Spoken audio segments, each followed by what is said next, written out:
बाकी सारे लोग मतलब राम माधवानी एड फिल्म का काफी टॉप फिल्म मेकर था तभी भी। श्री राम, अनुराग, ये सब मतलब they were already in the business. मैं मतलब ज्यादा कुछ कर, खाना खजाना के अलावा ज्यादा कुछ कर नहीं रहा था। वहाँ एक इंसिडेंट हुआ था उस स्क्रीनिंग के बाद, that one incident sort of propelled me to want to make films.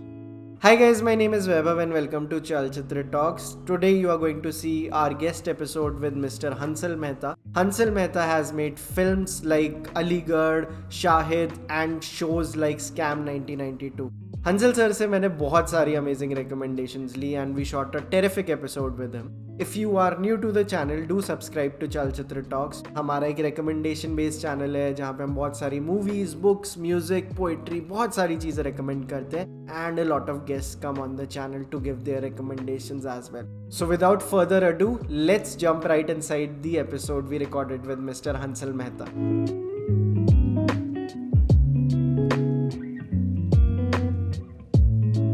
Hi Hansal sir, how are you? Welcome to Chalchitra Talks.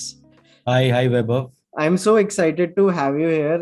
I think आपकी एक फिल्म है जो मेरी 21st सेंचुरी की बॉलीवुड की 5 फिल्म है जो फेवरेट फिल्म है. आपकी एक फिल्म है जो उसमें मैं जिसको लिस्ट करता हूँ, मैंने चलचित्र पे भी बहुत बात की उसके बारे में. The film is Aligarh. I am a big fan of Aligarh and I think it's one of the best films to have ever come out of India. Thank you Vaibhav, thank you. That is indeed, I mean बहुत अच्छा लगता है जब ये सुनने में आता है कि लोगों को अलीगढ़ पसंद आई है, क्योंकि Aligarh holds a very very special place in my heart, या just for what the film was trying to say and how we said it. मेरे को आज भी याद है, मैं बॉम्बे में था तब काला घोड़ा फिल्म फेस्टिवल चल रहा था, मैंने वहां देखी थी एंड लाइक मैं ऐसे हो गया था, मैं I was the last person to leave the room. It's very very nicely done और उसकी नुआंसेस बहुत ज्यादा डेलिकेट तरीके से हैंडल की गई हैं, तो मेरे को बस ये बोलना था आपको. थैंक यू वैभव। और सर लाइक हम लोग रिकमेंडेशंस लेते हैं एक्चुअली चैनल पे बहुत सारी and as a filmmaker I am sure लोग मूवीज की तो बहुत बात करते हैं, बट मैं आपसे मूवीज बिल्कुल एंड में डिस्कस करूंगा. हम बाकी रिकमेंडेशंस आपसे सबसे पहले लेंगे. तो हम सबसे पहले बात करते हैं प्रोडक्ट्स की. कोई ऐसी चीज है 10,000 रुपए से कम की आपने यूज की हो which you think every person should invest in? मतलब ये जो सवाल है ना, ये सवाल मेरी बीवी से आप पूछोगे तो वो कहेगी कि इसका जवाब एक ही है कि मैं बहुत सारे पॉट्स एंड पैन्स कलेक्ट करता हूँ। मेरा मानना है कि one of the things that one should invest in product is a good good gas burner and some really good cast iron pans for cooking. Cooking के अलावा कोई और ऐसी चीज जो आप डेली यूज करते हैं that you would like to talk about? One of the things, yes, of course, is the Kindle. I also gift the Kindle to a lot of friends because हमारे काम में अक्सर रीडिंग की habit छूट जाती है. एब्सोल्युटली. कभी कभी बड़ा डिस्ट्रैक्टेड सा होता है हमारा रीडिंग, या खासकर मेरा, बिकॉज शूटिंग चल रही होती है, आप स्क्रिप्ट इतनी सारी पढ़ रहे हो, आप वैसे भी रीडिंग कर रहे हो, रिसर्च मटेरियल पढ़ रहे हो, तो उसमें Kindle comes in very handy कि आपको कुछ पढ़ना है, थोड़ा सा पढ़ लिया. मतलब मेरे लिए वो किंडल एक काफी इनवैल्यूएबल पार्टनर है. मुझे याद है, मतलब हम लोग जब शाहिद बना रहे थे तो उसकी शूटिंग के लिए हम लोग ट्रेन में जम्मू तावी एक्सप्रेस में यहाँ से अम्बाला गए थे. तो वो ऑलमोस्ट 24 आवर्स की जर्नी थी, ट्रेन जर्नी थी. और वहाँ से हम बस में जाने वाले थे, एक रक्षम करके जगह है, तो it was nearly a 40 hour journey. तो उसमें मेरा साथ किंडल ने दिया. मैंने किताबें पहले से डाउनलोड करके रखी थी कुछ, तो वो जो 24 घंटे की जर्नी थी उसमें 2 किताबें मैंने खत्म की थी. एक और चीज़ है जो मतलब मैं हमेशा मतलब फिल्म मेकर्स को रेकमेंड करता हूँ कि हम लोग ना शूटिंग पे जाते हैं तो अलग अलग तरह के हेडफोन्स हमें दिए जाते हैं रोज. मतलब कोई नया हेडफोन आता है हमें पहनने के लिए और जिससे हम साउंड सुनते हैं. तो मैंने मतलब एक खुद के नॉट वेरी एक्सपेंसिव डिसेंट 10,000 से कम के हेडफोन्स खरीदे थे सेनाइजर के. They are my constant companion during shoots. मैं वो दे देता हूँ साउंड इंजीनियर को और उससे मैं अपनी डायलॉग्स वगैरह उसी से सुनता हूँ. तो एक consistent level of monitoring that I am able to do of the dialogues. Nice. रोज अलग नहीं साउंड होते. मुझे एक तरह से वाओ. सुनने की जो आदत है वो आदत बनी रहती है. तो वो मतलब this is recommendation I have for filmmakers कि भाई invest in a very decent, बहुत बहुत jazzy headphones वगैरह की जरूरत नहीं है.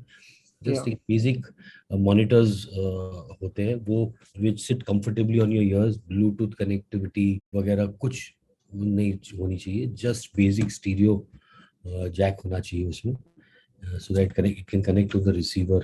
किंडल वाले थ्रेड पे मैं आपसे एक और चीज जानना चाह रहा था कि आपने बताया कि आप किंडल बहुत लोगों को गिफ्ट भी करते हैं, बट इन जनरल आपको रीडिंग किस टाइप की पसंद है? आपके फेवरेट जॉनर्स कौन से हैं जो आप पढ़ना पसंद करते हैं? सच कहूँ, मेरा फेवरेट जॉनर जो बुक्स कलेक्ट करता हूँ और पढ़ता हूँ वो ज्यादातर फूड रिलेटेड होती है. Nice Food, nice. food history. I sort of try to imbibe the culture of different countries, different people through their food. तो मतलब ना मैं फूड बुक्स के जरिए actually I discover the world. ये मेरी एक डिस्कवरी का जरिया है. तो आप मेरे घर में देखोगे मतलब हर तरह के मतलब क्विजीन्स मैंने जमा किए, whether it is from Syria, whether it is from Palestine, whether it is from Israel, whether it is from Africa, whether it is different regions of India, Kerala हो, कहीं भी. तो मैं मतलब उनके खाने के जरिए उनको जानने की कोशिश करता रहता हूँ. And in addition to that I read a lot of non fiction. मुझे मतलब नॉन फिक्शन बायोग्राफीज में दिलचस्पी है. मतलब इट्स जस्ट सो हैपेंस के of late I have been making a lot of biographies, but वो it also stems from my fascination for true stories. बचपन में हमें हमारे घर पे रीडर्स डाइजेस्ट करके आती थी. तो रीडर्स डाइजेस्ट में एक्चुअली बहुत सारी ट्रू स्टोरीज होती थी. I used to be fascinated by all those true life stories and that has continued. I used to read Sunil Gavaskar biography. मुझे क्रिकेटर्स की बायोग्राफीज बड़ी फैसिनेटिंग लगती थी. स्टीव जॉब्स की जो अनऑथराइज्ड बायोग्राफी थी, I found that fascinating. Salman Rushdie की नई किताब होती है, मैं हमेशा खत्म करने की कोशिश करता हूँ. मतलब nice. Writing is so dense कि वो थोड़ा फोकस ज्यादा चाहिए उसमें. पहले फूड वाली बुक्स की बात करते हैं, तो which are some of those books in regard to food like which really stayed with you and you would like to recommend? एक किताब है which Sanjeev Kapoor had introduced me to when we were doing Khana Khazana together. And that book was a book called Prashad. So Prashad is a collection of recipes from around the country by some of the finest chefs of this country. You know, collection of recipes, and they are perhaps the finest and most well compiled, well curated uh, book of recipes ever. Really, really authentic, very good in depth recipes. Of late मतलब मैं क्रिश अशोक करके है, उनकी एक book है called Masala Lab. I found that fascinating. Just the different take on ingredients and the cooking process and seen through the eyes of from through a scientific lens. I had picked up one book which is called the Punjab Trail, which is like travels through the entire Punjab region. वहाँ के घर के जो मतलब जो authentic very popular recipes है उसको cover करता है. And through that I mean you sort of get a sense of Punjab, कि from Chandigarh to Amritsar, through Patiala, through Jalandhar, you get a sense of the region and the foods that people make at home. Food के अलावा आप biographies का बता रहे थे. मेरा एक basically bias, and tell me if I am wrong, मेरा हमेशा ये ऐसा मन करता है कि मैं बायोग्राफीज से ज्यादा ऑटोबायोग्राफीज पढूं. यार मेरा तो मतलब किंडल ने इस चीज को बड़ा आसान कर दिया है अच्छा. कि मैं कई बार ना किताबें किंडल पे खरीदता हूँ. And by reading the first 25 to 30 pages आपको समझ में आ जाता है हाँ. what. So for me it is the writing and the journey. जैसे मैंने मतलब सुनील गावस्कर की बायोग्राफी की मैं बात कर रहा था, मतलब it just stayed with me forever, called Sunny Days. It was such a fascinating journey through almost the history of our cricket in the 70s and the 80s. It gave you a peek into a time that I had not seen. I was too small to understand that time. तो वो उस biography में मतलब almost he describes the equation between cricketers. जो dressing room का जो एक अपना एक माहौल होता है, या. तो लेजेंड्स थे उनके मतलब अपने rivalry equations, their own cultural background, the crowds that used to flock to the stadiums those days in the times of no live telecast. वो पूरा, and that through a personal journey, his own personal journey very he's written about it very candidly. पता नहीं if that book is still in print. ये बहुत साल हो गए उस किताब को. I mean I read this book 20 times when I was in school. I read the biography of Mushtaq Ali, the cricketer. This is from a time में जब पेंटेंगुलर क्वाड्रेंगुलर क्रिकेट खेला जाता था. तो it suddenly transports you into a world जो आपने देखा नहीं था.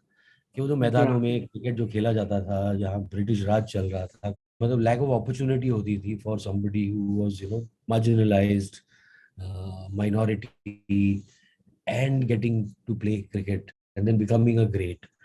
उनकी थी. Then I picked up Vijay Anand's unauthorized biography. The book was a complete wealth of information. Vijay Anand के बारे में हम सब मानते हैं कि Vijay Anand was a great filmmaker, लेकिन उनकी कहानी, his equation with Devanand, his approach to films as a director, it is from Vijay Anand's mouth. I mean, he has spoken to the biographer and given her a lot of inside information which I had never heard of. So it was again a fascinating, ride through India and through our, almost golden period of our Hindi cinema. Nice. And Guru Dutt, Bimal Roy, Vijayanand, and उनके आपस के equations. Recently, Yasir Raqs की किताब थी on Guru Dutt, which I again found very fascinating. There was an earlier book by Muni Nasreen Kabir. I like her writing on films. There was also a book by Nice. Anupama Chopra on Sholay, on the making of Sholay. Some things that you've heard of, आपको पता है. Yet the book was very engaging, very entertaining, and it sort of makes you revisit the making of India's biggest blockbuster. Yeah. कई बार लगता है कि ये documentation अभी तो मतलब इंस्टाग्राम और ट्विटर और फेसबुक के जरिए हो रहा है. We don't have proper documentation of some of the films that have been made in the past से 25 years.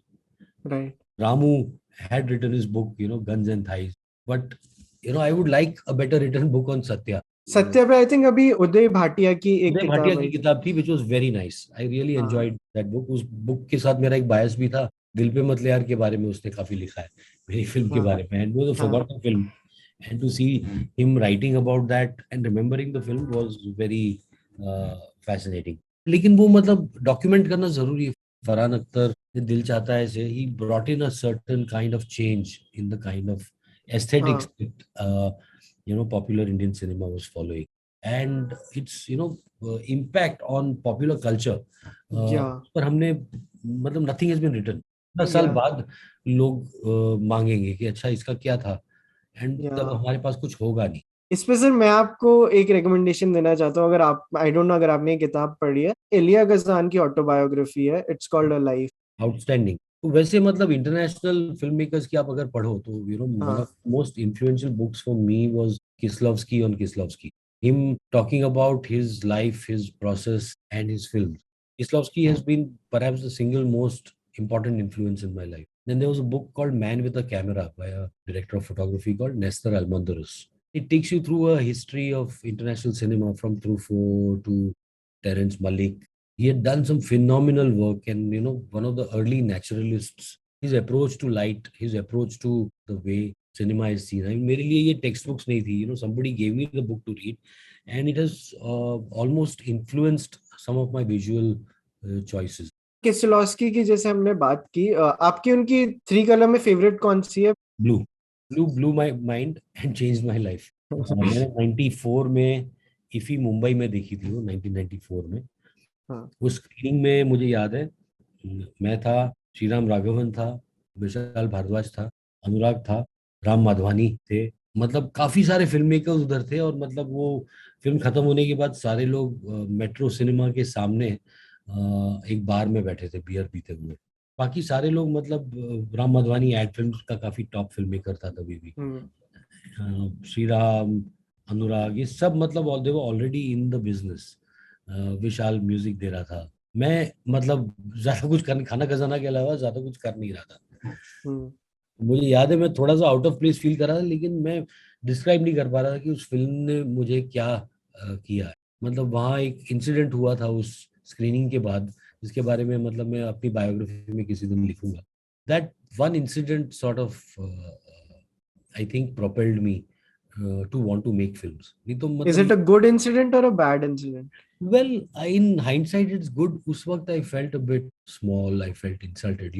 थोड़ा सा humiliation feel हुआ था. लेकिन I mean it, I don't think the intention by that person was that. Got it. I realized later कि वो वैसा ही है.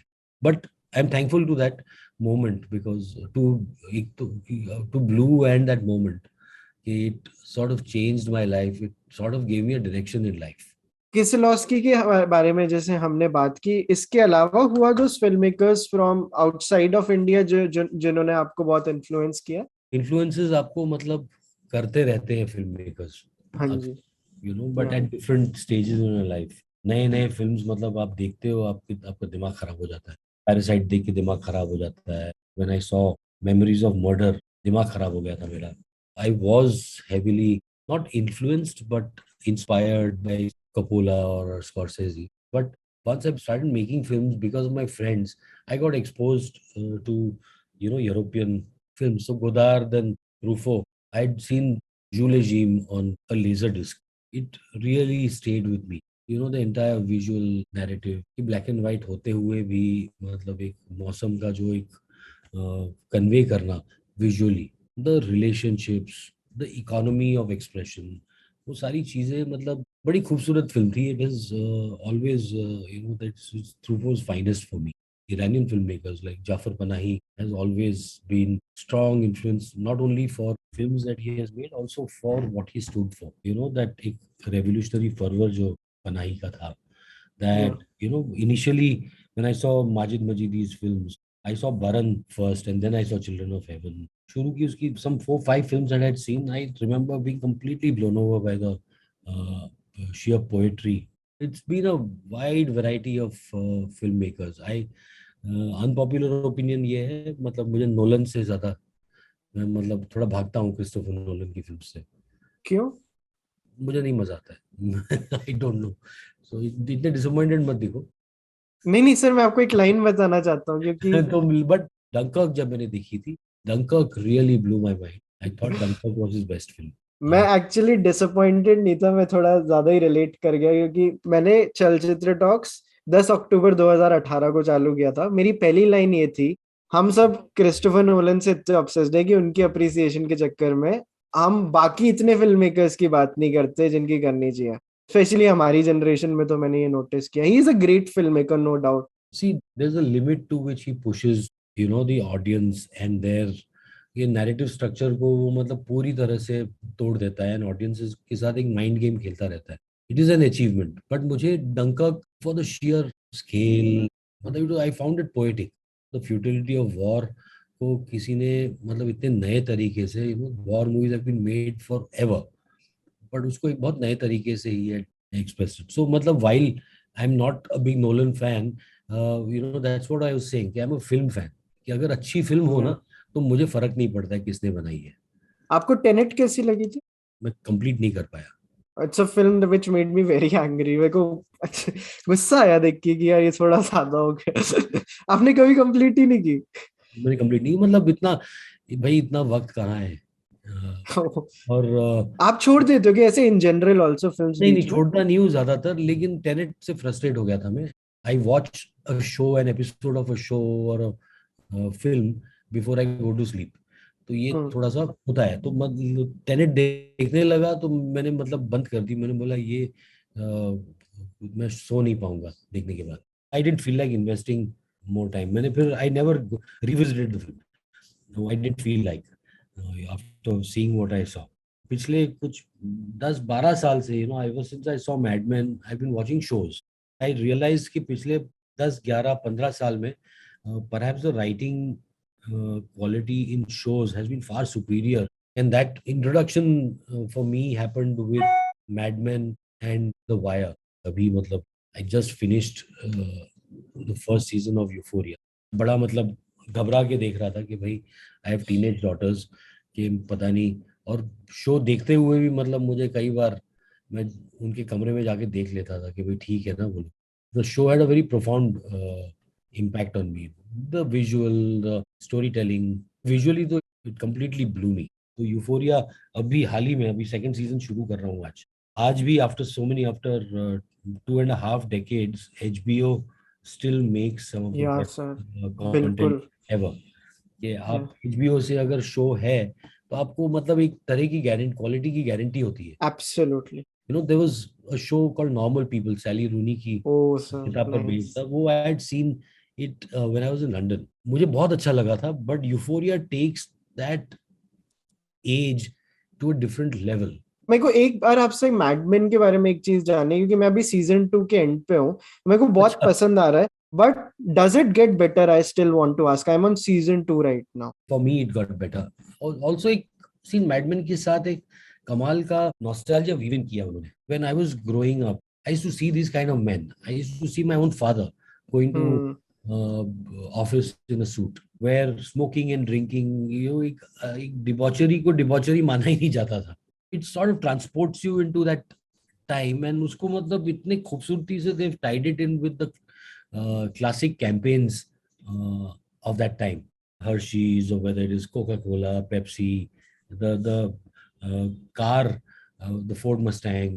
तो वो सारे जो कैंपेन्स है उनको मतलब जिस तरह से वीवन किया है and the pitching of those campaigns, तो वो एक बहुत ही इंट्रिकेट शो है. मतलब वो जेंडर बायस जो था इतने अच्छे से दिखाया है. The way women are treated primarily as sex objects even in the office, and it gets better.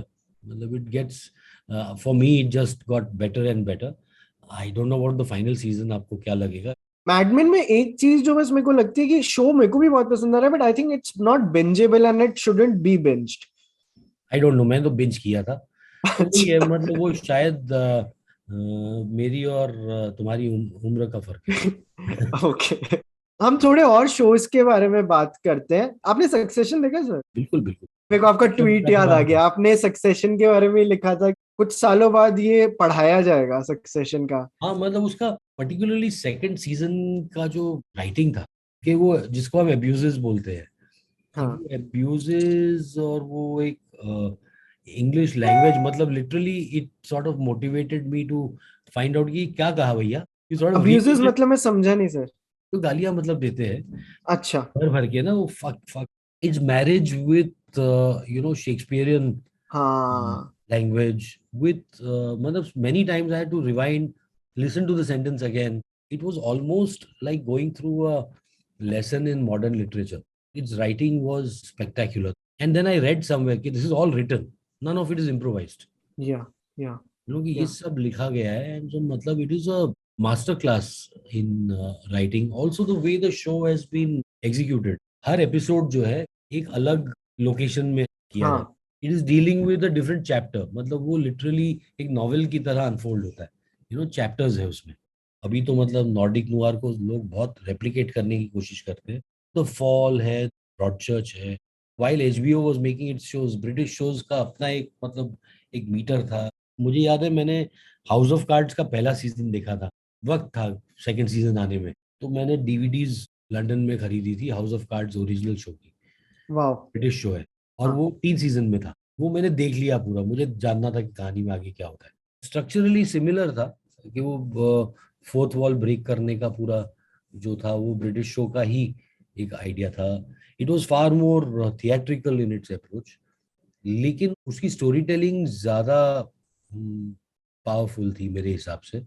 Nice. क्योंकि जो नेटफ्लिक्स का हाउस ऑफ कार्ड्स था वो बाद में जाके स्ट्रेच कर दिया उन्होंने. या 3 सीजन की कहानी थी उसको 7 सीजन करने में या उन्होंने उसकी थोड़ी सी रेट पीट दी. The British show, if it is ever available, वो देखने लायक है. एक शो था बीबीसी का कॉल्ड द आवर, जो मतलब बहुत ही अंडररेटेड है, किसी ने देखा नहीं है. It's set in the BBC news rooms of the 40s. उसमें एक बैकग्राउंड में हल्की सी मर्डर मिस्ट्री है, but it is set around a time when the newsreel was about to be replaced by the news bulletin. It was a time when the news was about to sort of get into the zone of entertainment. एक थोड़ा muddy या waters जो हो जाते हैं. उसका first season specially मतलब was spectacular. आपने सर बेटर कॉल सॉल देखा है? हाँ, बेटर कॉल सॉल देखा है. वो एक ऐसा शो है जो मतलब आप बिंज वॉच नहीं कर सकते हो. ब्रेकिंग बैड मैंने एक्चुअली 2 बार देखी थी. It entertained me a lot. Drama उसका एक कमाल का अनफोल्ड होता रहता था. Always they would have major conflict and then there would be a pay off. वो कॉन्फ्लिक्ट पे ऑफ का पूरा जो हॉलीवुड का एक जो हाँ फॉर्मूला है, उसको मतलब they made it into a fine art. तो वो ब्रेकिंग बैड इतना देखा था कि वो बेटर कॉल सॉल मतलब मुझे थोड़ा वक्त लगा to get into. I was expecting to see कुछ ब्रेकिंग बैड के हिस्से in Better Call Saul, and you realise कि नहीं, हाँ। This is not about Breaking Bad. आपने सर वो इंटरटेक्सचुअलिटी करके वर्ड सुना है कि जब वेपनाइज नॉस्टैल्जिया जो होता है, तो मैं भी पहले बेटर कॉल सॉल पहली बारी में नहीं देखा कि यार वॉल्टर वाइट को क्यों नहीं ला रही है। That's what, it's a very convenient device. I'll give you an example in my life. जैसे अभी स्कैम सीजन 1 जो था, बड़ा सक्सेसफुल सीजन था। अब season 2 is a completely different story. या तो या कई बार मतलब टेम्पटेशन होता है कि भाई वो आपके सीजन 2 उसी पीरियड में सेट है, तो हम हाँ मतलब इस कैरेक्टर को ले आते हैं, उसको ले आते या हैं। या मतलब I keep we keep resisting the urge to do that. Weaponise nostalgia जो आप बोल रहे हो ना, कि उसको मतलब उससे थोड़ा सा we are fighting the temptation to do that. You मतलब आपको मन होता है कि आप करो, you celebrate your own success through this sort of gloat in it. Having said that, मेरे को ये भी लगता है कि शोज में पर्टिकुलरली मैंने बहुत सारे शोज देखे हैं जहाँ the people who don't give in to this temptation, sometimes season twos are better than season ones Yeah, like and Succession. Succession is a Succession. prime example of that. And I've been told Euphoria season 2 is better than season 1. I don't know how it can be better than season 1, because season 1 is really spectacular. जैसे master of none, मेरे को उसका season two better than season 2 season was one better. लगता है। Also ये होता है कई बार भाई, मतलब ये बड़ी प्रैक्टिकल बात है। मैं अपने एक्सपीरियंस से बता रहा हूँ। पहले सीजन में रिसोर्सेज होते नहीं आपके पास, आप कुछ नया हाँ। करने जाते हो, रिसोर्सेज बिल्कुल नहीं होते। अवेलेबिलिटी ऑफ रिसोर्सेज हमेशा is not a good thing. हम्म। कि ज्यादा या। रिसोर्सेज होके आप बिगाड़ भी सकते हो चीजों को। हम्म। हम्म। लेकिन जैसे रिसोर्सेज की अवेलेबिलिटी का मतलब एक प्राइम एग्जांपल है the Crown. It's a spectacular show, एक स्पेक्टिकल है। अब you suddenly are transported into a world, and या। येट उसमें एक स्टोरी टेलिंग हमेशा बरकरार ये लोग रखते हैं। But crown has its ups and downs. कभी मतलब बहुत ज्यादा कमाल होता है, कभी लगता है ये क्या कर रहे हैं। Having said that, I mean, what Crown achieves in terms of scale, in terms of its casting, it's a lesson. मैं अब आपसे म्यूजिक की भी बात करना चाहता हूँ। What's your relationship with music in general? आपके लिए म्यूजिक कितना इम्पोर्टेंट है लाइफ में? I don't know how to say it. It will sound very filmy. Music is my life. Music and food.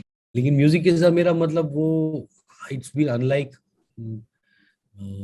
people who are younger than me and people who are my age. I grew up wanting to be a Hindustani classical singer. वो हो नहीं पाया। मतलब disciple जो film है चैतन्य तमनी की, मुझे इतनी ज्यादा अच्छी लगी थी क्योंकि वो शायद मेरी कहानी थी। मुझे रियलाइज हुआ एक पॉइंट के बाद कि भाई तुम्हें ये बात नहीं है, तो मतलब तुम इस कला का मतलब वो be a patron of the art. कुछ लोगों को पेट्रन बनना ज्यादा बेटर बेटर होता है। आई रियलाइज दैट, वो रियलाइजेशन मेरे में आ गया था व्हेन आई वाज 21। सर आप लाइक गाते, like do you play an instrument, do you I sing? Used to sing I used to sing I used okay. To sing, लेकिन कुछ ऐसा कमाल नहीं। ठीक ठाक गाता हूँ, सुर में गाता हूँ। मेरा म्यूजिक के साथ रिश्ता एक तो हिंदुस्तानी क्लासिकल के जरिए है, हम्म। दूसरा लता मंगेशकर के जरिए। वो आपने अलीगढ़ में देखा है, उस सीन में लता मंगेशकर के लिए प्यार जो है वो दिखता है, या। उनकी गायकी के लिए। तो वो है मतलब मदन मोहन से, मतलब I am a big big Madan Mohan fan. Madan Mohan, S D Burman, Salil Chowdhury, Rahman से मेरा एक प्यार है। मेरे या। इस इंडस्ट्री में शायद पहला और मतलब शायद one of my closest friends Vishal है, विशाल भारद्वाज। हमारा बॉन्ड म्यूजिक से बना है।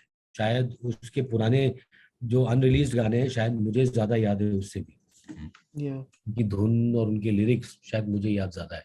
अलीगढ़ में दूसरा जो लता मंगेशकर का सॉन्ग यूज किया है, जिसमें वो मच्छर हम्म। मारता है मनोज, तो वो बेताब दिल की तमन्ना यही है, दैट इज फ्रॉम हंसते जख्म। उसमें मदन मोहन का म्यूजिक था। उनकी म्यूजिक का मतलब क्या कहना। मेरा क्या, म्यूजिक पोएट्री उन चीजों से लगा हुआ है, लाइक साहिर लुधियानवी, मजरू साहब, आनंद बख्शी, गुलजार साहब ऑफ कोर्स, एक तरह से टीचर और मेंटर रहे। अनफॉर्चुनेटली मतलब मेरी फिल्मों में मैं म्यूजिक ज्यादा यूज नहीं कर पाता हूँ जिस तरह की फिल्में मैं करता हूँ। बट किया है जहाँ मौका मिला है। जैसे अलीगढ़ में आपकी नजरों ने समझा, उसका कोई वो नहीं था, there was no place for that song in the hmm. Script.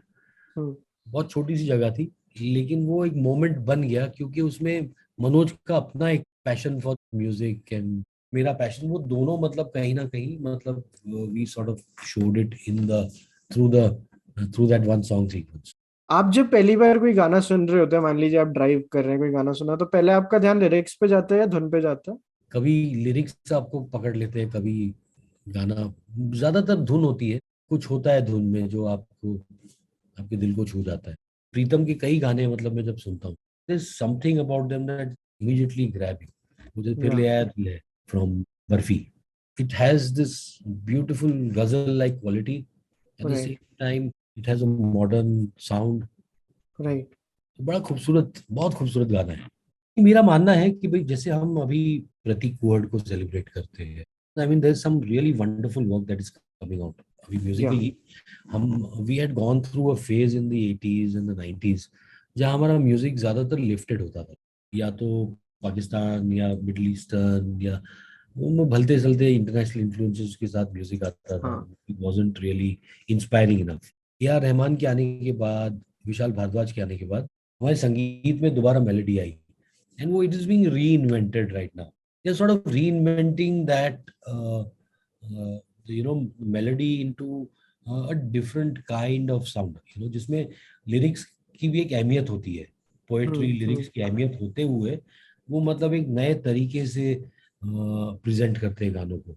But मेरा हाँ हमेशा रिकमेंडेशन ये रहता है कि भाई अगर आपको सुनना है किसी को गाते हुए, अगर आपको गायकी सुननी है, आपको खूबसूरत गाने सुनने हैं, मतलब फरीदा खानम, मेहदी हसन और लता मंगेशकर, भाई उनके गाने आप सुनिए। यंग जनरेशन भी, आज जाने की जिद ना करो, सबने सुनी है हाँ। फरीदा खानम की। लेकिन फरीदा खानम को सुनिए, मतलब वो इतनी खूबसूरत गायिका है। आप कोक स्टूडियो पाकिस्तान जब देखते हो तो उसमें या मतलब उनके कई गाय, उनकी जो गाई हुई गजलें हैं वो नए आर्टिस्ट गाते हैं। जैसे अली सेठी ने रिलक्टेंट फंडामेंटलिस्ट में दिल जलाने की बात करते हो, उसके कई वर्जन्स गाए, आपको यूट्यूब पर मिलेंगे। बड़ी खूबसूरती से गाया अली ने। वो फरीदा खानम की गजलों को यहाँ इला अरुण ने गाया था मॉनसून वेडिंग में। उन सिंगर्स को मतलब रिविजिट करिए, मतलब इतनी खूबसूरती से गाते थे। जगजीत सिंह है, तलत अजीज है, इन लोगों को मतलब आप सुनिए, क्योंकि वो म्यूजिक जो है, मेलोडी कभी मरती नहीं है। मतलब आप आर डी बर्मन, आज भी मॉडर्न जनरेशन में भी आर डी बर्मन जिंदा है, it's because melody doesn't die. मतलब साउंड चेंज होगा हम्म। लेकिन मेलोडी के बेसिक्स, मेलोडी है, लिरिक्स राइटिंग है, ये तो मतलब रहेंगे ही रहेंगे। मतलब what will remain for centuries to come is the quality of writing. Ghalib कभी पुराना नहीं होगा। आप पॉडकास्ट सुनते हैं सर? कभी कभार, मतलब वो एक है जैसे स्क्रीन राइटर्स पॉडकास्ट जो मैं वॉक करते टाइम सुनता हूँ। और मेरा एक फेवरेट पॉडकास्ट हुआ करता था न्यूयॉर्कर की, जो शॉर्ट स्टोरीज होती है, उसकी शॉर्ट स्टोरीज में मतलब वो short stories red by other authors, के एक ऑथर की, जैसे जंपा लहरी हाँ। की स्टोरी किसी और ने पढ़ी है, या जंपा लहरी रीडिंग समबडी एल्सेस स्टोरी, वो भी है authors reading their own short fiction. तो वो शॉर्ट फिक्शन वो मेरा मॉर्निंग रन, मॉर्निंग वॉक का मतलब लिसनिंग होता है। Like I have discovered all the New Yorker short fiction through that. New Yorker के इश्यूज बड़े इरेटिक तरीके से आते हैं, वो it is one of my favourite reading. And मुझे वाह। न्यूयॉर्कर के डिजिटल एडिशंस नहीं पसंद है, मेरे घर में प्रिंट एडिशंस आते हैं उसके, न्यूयॉर्कर के। न्यूयॉर्कर। नाइस। और मैं पढ़ता हूँ उसको क्योंकि बहुत ही सुंदर होते हैं। कवर उसका मतलब अपने आप में एक आर्ट होता है। उसके अंदर हाँ। उसमें जो राइटिंग होती है वो इतनी खूबसूरत होती है, जो the quality of writing, the investigative pieces. जैसे आप एल चापो जिसपे सीरीज बनी है, तो वो एल चापो पे आर्टिकल है न्यूयॉर्कर में, which is so much more in depth and so much more balanced than the series itself. That is a podcast that I listen to a lot. बाकी या मतलब पॉडकास्ट बहुत ज्यादा मैंने सुने, कुछ मतलब स्कैम के time it was discussed a lot in a lot of podcast, तो वो पॉडकास्ट मैंने एक वैनिटी के लिए सुने मैंने। न्यूयॉर्कर का आपने बताया, न्यूयॉर्कर में एक राइटर है जो मेरे को बहुत पसंद है, रिचर्ड ब्रोडी। उनके कुछ कुछ लाइक रिव्यूज बहुत ज्यादा अच्छे होते हैं। न्यूयॉर्कर में सबसे कमाल होता है रेस्टोरेंट रिकमेंडेशंस वहाँ न्यूयॉर्क के। हालांकि मतलब हम यहाँ बैठे हैं, लेकिन the way they recommend the restaurants, the way they describe the cuisine, उसका अलग ही मजा है। आई या just read them and sort of मतलब वो मेरा इमेजिनेशन इमीडिएटली स्टिमुलेट होता है उससे। इस कोने में, यहाँ पर ब्रुकलिन में इन्होंने ये ईटरी को ढूंढा है, छोटी सी ईटरी है, उसको खाने को जो डिस्क्राइब करने का अंदाज है, वो ये अंदाजे बयां जो बोलते हैं, वो है न्यूयॉर्कर का, अलग ही है। मैं देखूंगा, ये रेस्टोरेंट रिकमेंडेशंस मैंने कभी देखा नहीं है। हाँ, काफी न्यूयॉर्कर में बड़े बहुत अच्छे होते हैं वो रेस्टोरेंट रिकमेंडेशंस। नाइस वो टेबल नाइस। फॉर टू बोलते हैं उसको, it's called a table for web nice. Section. तो वो टेबल फॉर टू बहुत मजेदार होता है। जैसे मैं आपने बताया कि आप सिनेमा के बारे में भी पढ़ना बहुत प्रेफर करते हैं कि किस मूवी में क्या हुआ। Are there any interviews of any of the people from Indian cinema या बाहर जिनके आपको कोई इंटरव्यूज देखना पसंद है या आपने देखा हो? वही कह रहा हूँ, मुझे कमी लगती है इन इन चीजों की। आई हैव रेड, वो 70s 80s के हाँ। इंटरव्यूज है जो मतलब अच्छे खासे हुआ करते थे। जब इलस्ट्रेटेड वीकली, जब तक कृष्णन हम्म। की एडिटर थे, तो इलस्ट्रेटेड वीकली में कुछ कमाल के, जैसे किशोर कुमार का इंटरव्यू था, वो लेजेंडरी है वो इंटरव्यू। फिल्म फेयर में जब अर्लियर, जब उसके विक्रम सिंह देन खालिद मोहम्मद थे, जब तो वो मतलब उनकी इंटरव्यूज कुछ बड़े इंटरेस्टिंग होते थे। अमिताभ बच्चन के कुछ इंटरव्यूज उस वक्त छपे थे जब उन्होंने प्रेस से हाइएटस लिया था। तो मतलब वो कुछ पुराने इंटरव्यूज मैंने पढ़े हैं। बाकी मतलब अभी आई फील कि we need to document some of our artists better. Hmm. हालांकि we are so exposed right now to various mediums, हम खुद ही मतलब इंस्टाग्राम और ट्विटर पे जाके बहुत सारी बातें करते हैं, लेकिन I think there is need for a place where people and their work and their approach to work is documented better. Modern times में शायद ही मतलब जिसने सही मायने में अपने काम को डॉक्यूमेंट करवाने की कोशिश भी की है, अपने काम के बारे में बहुत बातें भी की है, वो अनुराग है। He has always been open and spoken and he has been read quite a lot. हम बाकी हम मतलब बड़े स्पोरेडिक होता है हमारा वो, it is often driven by very template PR. Vijayanand का इंटरव्यू मतलब काश होता। हाँ। देवानंद के कुछ पुराने इंटरव्यूज है, बट जस्ट या विजयानंद का वो किताब में luckily somebody bothered to interview him and document it। And मतलब वो बुक बहुत ही मतलब इट्स अ ग्रेट ट्रेजर। वो बुक आसानी से मिल भी नहीं रही है। If you have any advice for any interviewers out there, या जब आप देखते हैं जो लोग सवाल पूछ रहे हैं, क्योंकि आजकल इतना पॉडकास्टिंग वगैरह चल रहा है। मुश्किल है कहना, किसी को सलाह देना। हर हर मेरा एक ही कहना होता है कि भाई अपनी एक स्टाइल बनाओ हाँ। एंड मतलब talk to people who you really want to talk to. Nice. उनसे बात करो जिनसे आपको बात करने की मन हो। Don't just do podcast because you want to be on Spotify and you want to keep the viewer engagement on. अभी हम फूड के बारे में थोड़ी सी बात कर लेते हैं। पहले तो आप ये बताइए, आप लाइक हेल्थ कॉन्शियस कितने हैं, बहुत लाइक डिसिप्लिन्ड है हेल्थ के मामले में, फूडिंग के मामले में? फिर मैं उस हिसाब से सवाल पूछता हूँ। मैं डिसिप्लिन मतलब करने की कोशिश करता हूँ। बाकी अच्छा। आपको दिख रहा है कितना डिसिप्लिन। तो कोई चीजें जो आप नहीं खाते, पहले उसकी बात करते हैं। ऐसा कुछ नहीं है जो नहीं खाता हूँ। ओके। जो एडिबल है और खाया जा सकता है वो सब खाता हूँ मैं। तो let's first talk about your favourite places in Bombay, जहाँ पे आपको favourite places slash dishes honest confession है, Bombay is not a great place for food.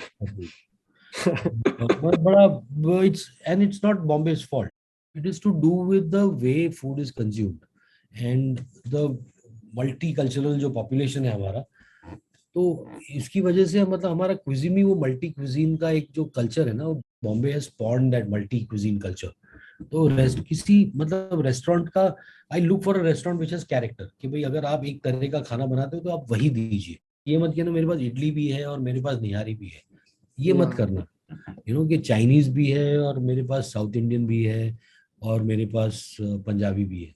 तो वो मतलब आप वो कंफ्यूज्ड कैरेक्टर वाले, like call them office office food, take away, office में मतलब ऑर्डर करने वाला खाना है। बट ऑफ लेट मतलब मैं देख रहा हूँ कि देयर आर सम नाइसर, कुछ मतलब ऑर्गेनिक कैफेज वगैरह खुले हैं। एक हाँ। ट्रेंड है, कुछ अच्छे restaurants have opened up in Bombay, but it's more international cuisine. जैसे आपको इटालियन क्विजीन बॉम्बे में वाकई अभी अच्छा मिलने लगा है, अमेरिकानो करके एक जगह है। But I am not a big restaurant person. मुझे एक मिनिस्ट्री ऑफ क्रैब करके जगह है, मैं पसंद बहुत करता हूँ, लेकिन इतनी महंगी है कि मैं बहुत ज़्यादा जाता नहीं। मेरा एक फिलॉसफी है कि खाना जो है ना should not be out of reach. जो हम ओवर प्राइज्ड खाना होता है ना, उसके मैं थोड़े से खिलाफ हूँ कि भाई इतना महंगा क्यों है खाना। Is Ministry of Crab expensive because of crabs?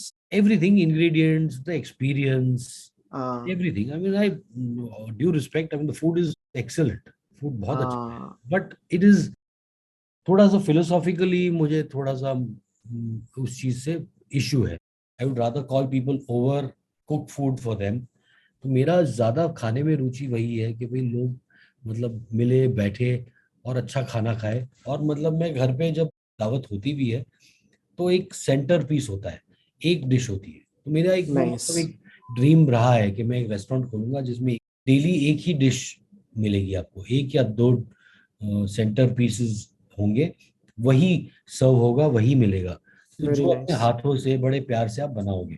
Menu है जिसके अंदर 150 चीजें है, तो मतलब then it is a factory run operation. और वो डिसीजन फटीग भी हो जाता है। डिसीजन फटीग से ज्यादा वो आपको मतलब एक किचन अगर हाँ 150 चीज आपको ऑफर कर रहा है, तो हाँ देन हाँ। There is definitely an assembly line that is producing that food. Right It right. is not being produced by somebody's love and passion. This is my own belief system about food. तो मैं ज्यादातर घर पे बनाता हूँ। अभी हाल ही में मैंने रणवीर ब्रार को एक्टर बनाया है शॉर्ट हम्म फिल्म में। तो हम्म। रणवीर ब्रार के साथ शूटिंग की थी, तो मतलब उनके साथ खूब मतलब उनसे उनको खूब निचोड़ा मैंने, बहुत खाना पकवाया उनसे। तो आपको मीठा कितना पसंद है? पसंद बहुत है लेकिन कम खाता हूँ मैं, मतलब वो कोशिश करता हूँ अपने आप को, क्योंकि मीठे में मतलब मेरा बंगाली स्वीट डिशेस का बहुत बड़ा वीकनेस है, और वो भी रसगुल्ला। तो मतलब उसमें हाँ। भी मतलब अगर वो नॉलेन गुड़े रसगुल्ला अगर मिल जाए ना, तो मैं एक सिटिंग में करीब 3 3 दर्जन रसगुल्ले अकेला खा जाता हूँ। ओह। मुझे मतलब होल्ड करना पड़ता है अपने आप को, मतलब I have a weakness for rasgulla. अभी मैं जयपुर में हूँ। जयपुर की कोई ऐसे पर्टिकुलर चीजें जो पसंद है? प्याज कचौरी, दाल बाटी। देखो दाल बाटी चूरमा तो मतलब है ही राजस्थान का, मतलब इट इज राजस्थान के साथ मेरा बहुत एक करीबी नाता है, because my wife works in Rajasthan. तो एक हाँ हम सालों से मतलब ना राजस्थान के मतलब इंटीरियर्स में जाके घूमते हैं, और मतलब उनसे बहुत कुछ अगेन खाना सीखा है मैंने। लाल मांस है, जंगली लाल मांस, मांस। लाल हाँ मांस जंगली मांस, ये सब मैंने यहाँ राजस्थान से सीखा है। मैं बाटी भी, तो बाटी और लाल मांस कई बार मैं कंबाइन करता हूँ। मतलब राजस्थान का कमाल ये है कि खाने के साथ साथ जो उनका एक अपनापन है, शायद ही इससे बेहतर अ, मतलब दुनिया में कहीं नहीं है राजस्थान से। वाह। जो है ना पधारो हमारे देश, हाँ। वो philosophy Rajasthan genuinely epitomises that, they believe in it. एक चीज और याद है, we didn't touch upon documentaries sir. कोई अगर आप डॉक्यूमेंट्रीज के बारे में बात करना चाहें अबाउट योर फेवरेट्स। डॉक्यूमेंट्रीज मुझे फैसिनेटिंग लगती है सम ऑफ देम। तो मुझे वी वर्क पे डॉक्यूमेंट्री जो थी, आई वॉज ब्लोन अवे। मतलब वो जो एक मॉडर्न डे जो एक स्टार्टअप कल्चर का जो एक पूरा फॉल आउट है, जो मतलब हम लोग बातें कर रहे थे ना कि resources sometimes can be a curse, कि how somebody's vision can get destroyed by the availability of unlimited resources। Documentaries में देखता रहता हूँ। आई बहुत ज्यादा नहीं, क्योंकि इतना ज्यादा फिक्शन वगैरह देखता हूँ, लेकिन documentaries if I really find something interesting मैं देखता हूँ। जैसे वो मेकिंग ऑफ अ मर्डरर मुझे याद है, I got hooked on to it. मुझे मतलब एहसास ही नहीं हुआ कि मैं डॉक्यूमेंट्री देख रहा हूँ या फिक्शन देख रहा हूँ। समझ, वो द लाइंस वर ब्लर्ड। कुछ सर मैं डॉक्यूमेंट्रीज अगर आपको रिकमेंड कर सकता हूँ। टॉन करके एक अभी डॉक्यूमेंट्री है हॉटस्टार पे, माउंटेन क्लाइंबिंग पे पर्टिकुलरली जितनी भी है, फ्री सोलो। एंड एक है the Dawn Wall on Netflix. Okay, तो ये काफी माउंटेन मुझे क्लाइंबिंग के मुझे ऊपर है। मैसेज कर देना ये रिकमेंडेशन, डन मैं देखूंगा। Done done done. जाते जाते मेरा रिकमेंडेशन यही है कि सब्सक्राइब टू चलचित्र टॉक्स। आपकी it will make your life richer.